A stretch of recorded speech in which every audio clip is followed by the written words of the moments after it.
Away from 9 here now on Kiwi. It's halftime. Both teams are in their locker room discussing what they can do to win this game in the second half. It's halftime in America, too. People are out of work and they're hurting, and they're all wondering what they're going to do to make a comeback. And we're all scared because this isn't a game. The people of Detroit know a little something about this. They almost lost everything. But we all pulled together. Now Motor City is fighting again. I mean, I've had a sore throat for a day and I whinge about it, but imagine having a sore throat for a lifetime like Clint Eastwood. Halftime. There, of course, is Clint Eastwood. It's a Chrysler commercial for Super Bowl, and to talk about it for ads, social media, and advertising, and aeroplanes. TGF man, Vaughn Davis. Morning, Vaughn. Hey. Yeah, so Super Bowl, we previewed it sort of last week. Well, the world previewed it, eh? It was like about 2/3 to 3/4 of the ads ran in advance on Facebook or on YouTube in order to create buzz. I feel like I saw this ad last year. You did see this ad last year. What you saw last year was the M&M version. Remember that? Dun, dun, dun, dun, dun, with the black Chrysler driving through Detroit. You know, how would a tough city know anything about luxury? Well, we do. You know, the hottest fire creates the strongest steel. So, and it was all about bringing the jobs back to America and all that kind of stuff. Yeah. Is exactly the same? Yeah, this is sort of the most talked about ad of Super Bowl, but it's really just a repeat of the M&M. And I like the M&M. I went back and watched it again this morning. But you know, the best part of this ad is the line at the end. And this is one of those ones where copywriters like me will go, yes, I'm going to lunch, and I'm going to lunch all week because I just wrote imported from Detroit. Yeah. You know, very cool tagline. That's very cool, very powerful. If anyone ever says, you know, what's a great tagline? There's one. Yeah. You know, think different for Apple, imported from Detroit. Beautiful. Yeah. Lord of the Rings, imported from Wellington. Yeah. yeah. World famous in New Zealand. Yeah, imported from Detroit. I think my all-time favourite tagline is one for Carlton Beer in Australia, and their tagline may even still be is made from beer.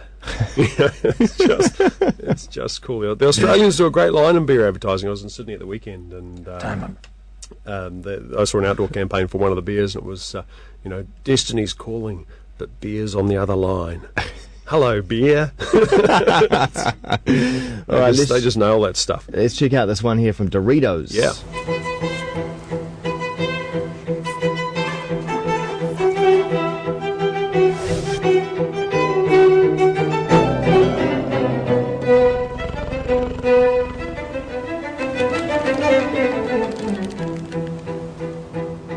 Explain what's going on here, Vaughn. Well, what's going on here, at one level, is a fellow watching his dog burying the remains of a family cat and being bribed with Doritos to not tell the wife.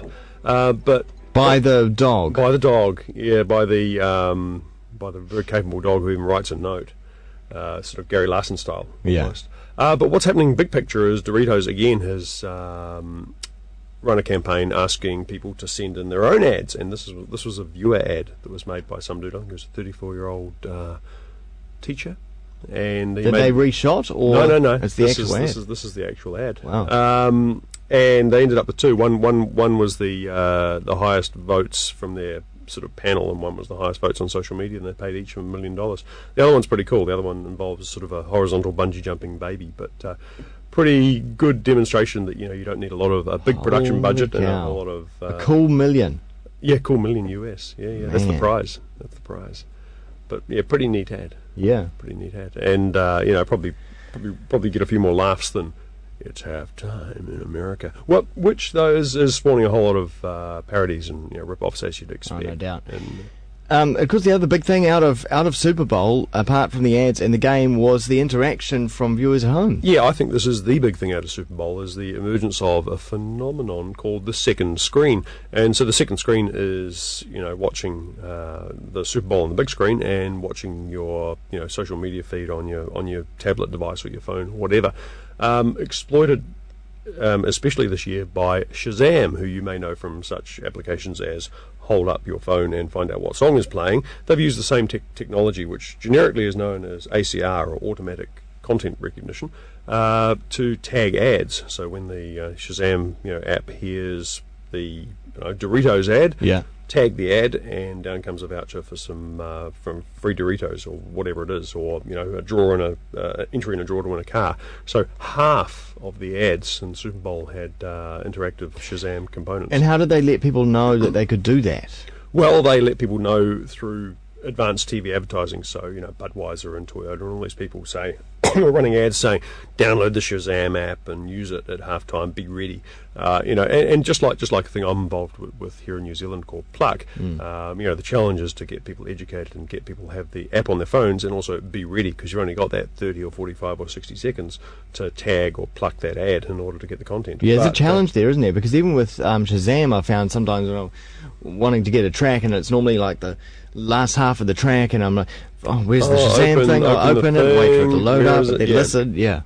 And the way around that is to make the app easy to use, which is what we're trying to do, and make the stuff really compelling. The $5 off a pizza, or the chance to win a trip, or whatever. Make people want it. Yeah. Okay. That's pretty fun. The second screen, and that second screen, as you were just saying, is on the tablet device or your phone. It's not as some TV manufacturers have been trying to do, which is like incorporate something down the side of the TV. Put social onto your big screen. It's not really working, is it? Yeah, the problem with that, you see, is that the big screen is often a shared viewing experience. So if you've got 3 people watching Shortland Street or whatever, they all want to interact with that on the second screen in different ways, with different groups of friends. So, if it's just, Nigel, no friends, sitting in his apartment in, South Korea, interacting with his one and only screen, that's fine. But if it's a family or a flatmate setting, your second screen is on your lap. Indeed. Let's move on to aeroplanes. Find me a segue to this. I'm scratching to find one. None at all. Although I did see something like this on the screen the other night. I'm watching Avatar. There you go. But it's now here and for real. Yeah, there is never a time when it's not a good time to look at autonomous nano quadcopters. This comes out of a US Department of Defense funded project in the States at the University of Pennsylvania at a laboratory charmingly named the GRASP Laboratory, the General Robotics Automation Sensing and Perception Laboratory. But what it really is the Cool Fucking Robots Laboratory.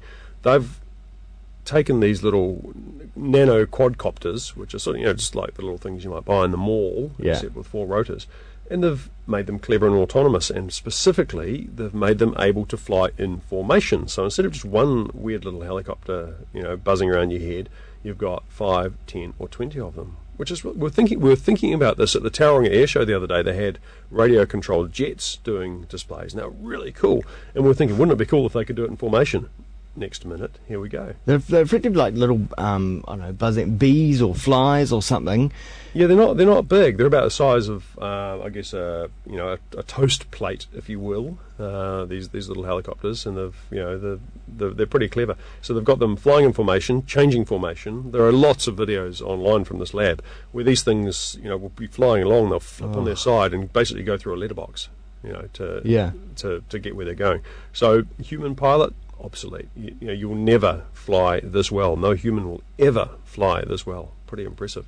And there are other videos where they're building things. They're picking up building equipment and making towers, making boxes. What's the potential? Well, I guess the building thing I could see being, useful. But what are the potential applications? Well, surveillance is the big one. I don't quite know how a formation is particularly useful, unless you want multi-sensor surveillance, and I guess clearly. Or shock and awe. Shock and awe. Over they come. Da, da, da, da, da. So you have 2 with sensors on, and the rest have got a whole lot of speakers playing Ride of the Valkyries. But, the idea of wide array sensors, so, rather than just having one big sensor on a small helicopter, having many sensors to give you a sort of a 3D picture of the battlefield, or, the subversive's backyard, or Kim.com's mansion. The perfect application there. Not the 70 police officers or the helicopters and stuff, just send in a fleet of these nanocopters flying through his letterbox. I mean, the next step, of course, is to get these things small enough so they can actually be in the room with the bad guy. Yeah, right. And it's just not making a noise though, because there's this drone. Bzzz, it does sound like you've just kicked over a beehive. Yeah, so. Sounds like that. Wow, it sounds like that wasp nest. That's full on. Yeah. But, Yeah.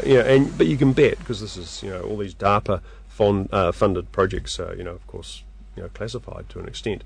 You can bet that what we're seeing on YouTube is, a year or two behind what's at the cutting edge. So, well, there may be one in this room with us now. Yeah. Hello. To see this once more as a video, you can, up at tgf.co.nz. Continue the conversation with Vaughn on Twitter, twitter.com/Vaughn Davis. We'll see you next time. See ya.